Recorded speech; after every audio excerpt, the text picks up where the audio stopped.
बिस्मिल्लाहिर्रहमानिर्रहीम रब्बिश रह ली सदरी व यस्सिर ली अमरी वहलुल उक़दतम मिन लिसानी यफ़क़हू क़ौली। Dear students, we are studying biology, which is the branch of science.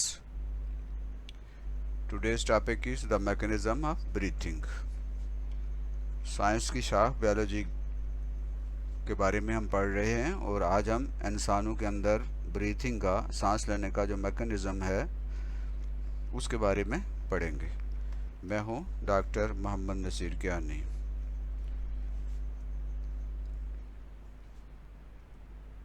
आज के सबक को हम ओवरव्यू कर लेते हैं। Lesson overview.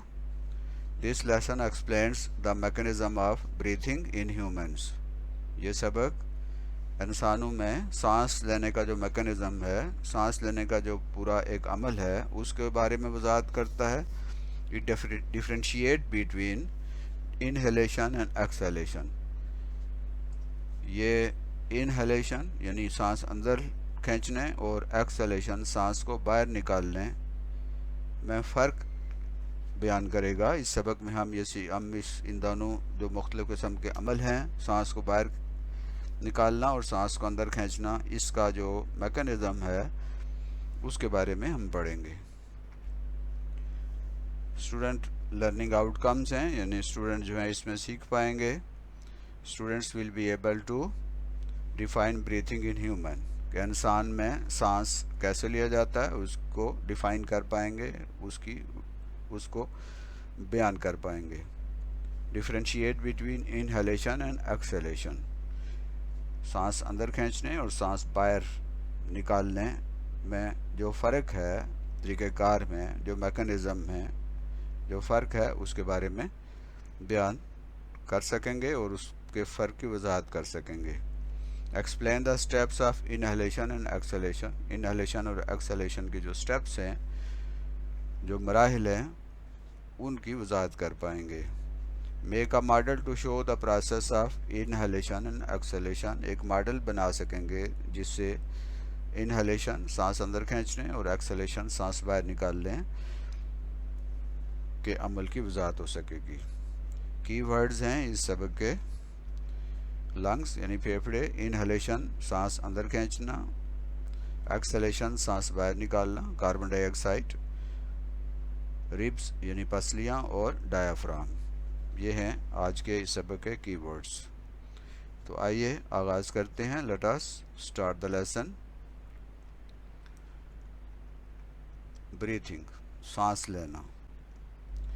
Respiration is controlled by the respiratory center present in the brain.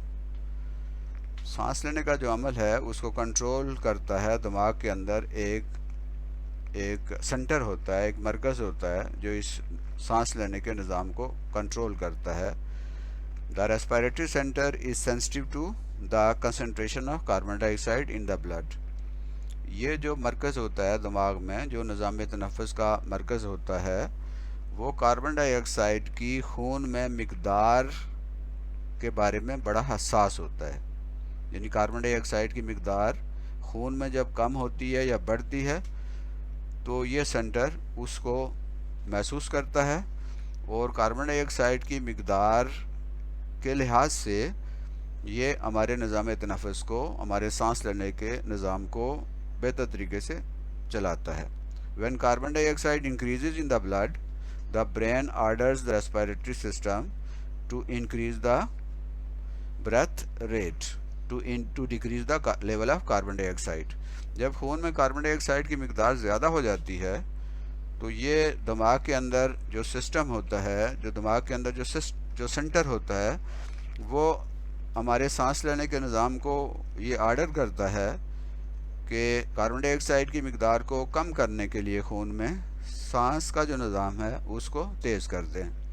तो कार्बन डाइऑक्साइड की मिक़दार खून में अगर ज़्यादा हो जाए तो हमारा निज़ाम तनफ़्फ़ुस ज़्यादा फ़ाल हो जाता है, ज़्यादा एक्टिव हो जाता है और इस तरह खून में कार्बन डाइऑक्साइड की मिक़दार कम हो जाती है। दो फेजेस हैं कार्बन डाइऑक्साइड को कम या ज़्यादा करने के या सांस लेने के जो प्रोसेस है, ब्रीथिंग का जो फेजेस हैं उसके दो होते हैं, दो मराहिल हैं। There are two phases of breathing. Number one is inhalation और इंस्पायरेशन। इसे इनहेलेशन भी कहते हैं और इंस्पायरेशन भी कहते हैं, यानी सांस अंदर खींचने का अमल।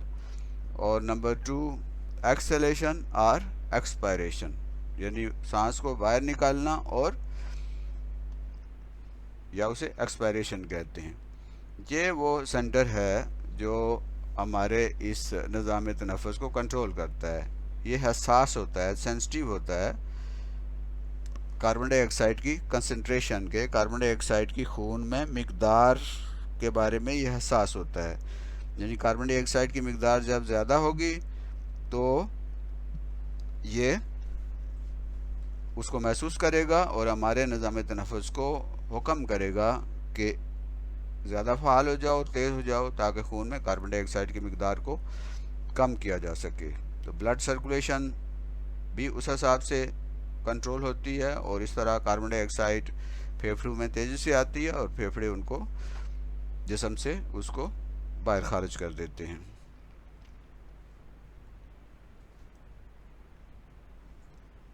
ये है इनहेलेशन और इंस्पायरेशन, कि जिसमें हवा हमारे नाक के ज़रिए जिस्म के अंदर जाती है। और ये है एक्सहेलेशन, जिसमें हवा हमारे फेफड़ों से नाक के ज़रिए जिस्म से बाहर आ जाती है। तो इनहेलेशन और इंस्पायरेशन वो अमल है जिसके ज़रिए हवा नाक के ज़रिए जिस्म के अंदर जाती है, फेफड़ों में जाती है। और एक्सहेलेशन और एक्सपायरेशन वो अमल है जिसके ज़रिए हवा नाक से बाहर फ़ज़ा में खारिज होती है।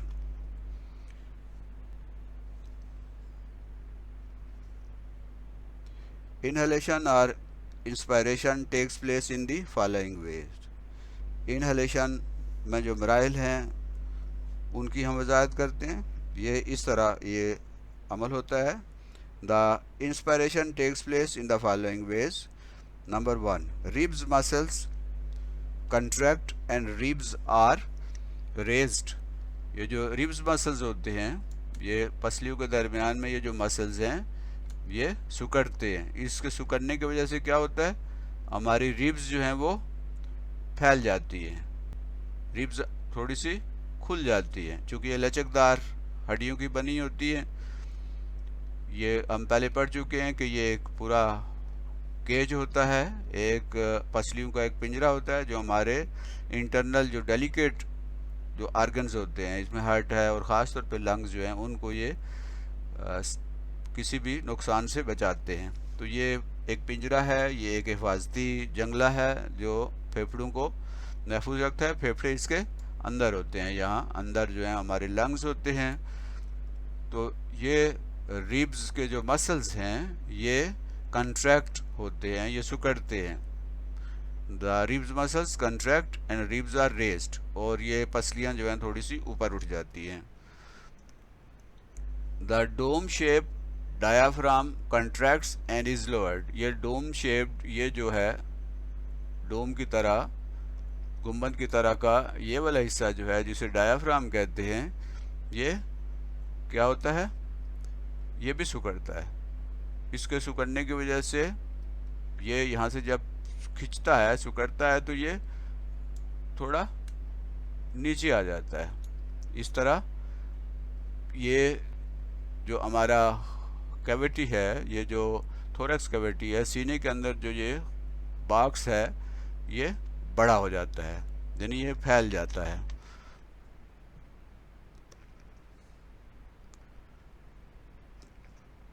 The area of the thorax cavity increases and air pressure decreases on the lungs due to the movement of ribs and diaphragm.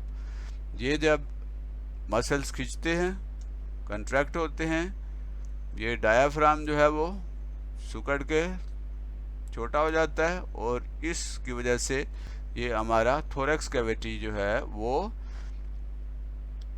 इसको क्या होता है, ये बड़ी हो जाती है, जिसकी वजह से फेफड़ों के अंदर pressure due to the pressure decrease, फेफड़ों के अंदर प्रेशर जो है कम हो जाता है, फेफड़ों के ऊपर जो दबाव पड़ा हुआ होता है पसलियों की वजह से और डायाफ्राम की वजह से वो प्रेशर कम हो जाता है। इस प्रेशर की कमी की वजह से फेफड़े थोड़े फैल जाते हैं। द लंग्स एक्सपेंड, ये फेफड़े फैलते हैं, air rushes from the outer environment into the lungs to equalise the pressure on both sides. जब ये फेफड़े फैल जाते हैं तो ज़ाहिर है उनमें हवा की गुंजाइश बढ़ जाती है और बाहर का जो एनवायरनमेंट का जो प्रेशर होता है, जो दबाव होता है हवा का, वो बाहर ज़्यादा होता है, फेफड़ों में प्रेशर कम हो जाता है। इस तरह ये हवा बाहर के माहौल से तेज़ी से फेफड़ों के अंदर जाती है और इस तरह ये इनहेलेशन होती है, यानी सांस अंदर की तरफ खींचा जाता है।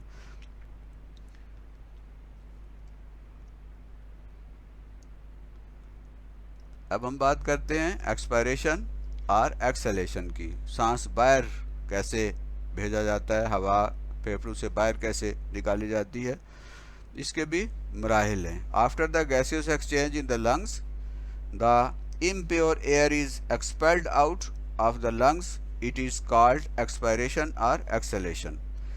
फेफड़ों में हवा बाहर की जाती है, उसमें ऑक्सीजन की मिकदार ज़्यादा होती है, ये ऑक्सीजन चली जाती है कैपिलरीज के ज़रिए खून में चली जाती है, जैसे हम पहले पढ़ चुके हैं, और वहाँ से कार्बन डाइऑक्साइड फेफड़ों में आ जाती है। ये एयर एक्सचेंज होती है, यानी फेफड़ों के अंदर गैसियस एक्सचेंज होती है, ऑक्सीजन खून में चली जाती है और कार्बन डाइऑक्साइड वापस फेफड़ों में आ जाती है। ये जो हवा है जिसमें कार्बन डाइऑक्साइड की मिकदार ज़्यादा होती है फेफड़ों के अंदर, वो जिस्म से बाहर धकेल दी जाती है, इसे एक्सहेलेशन या एक्सपायरेशन कहते हैं।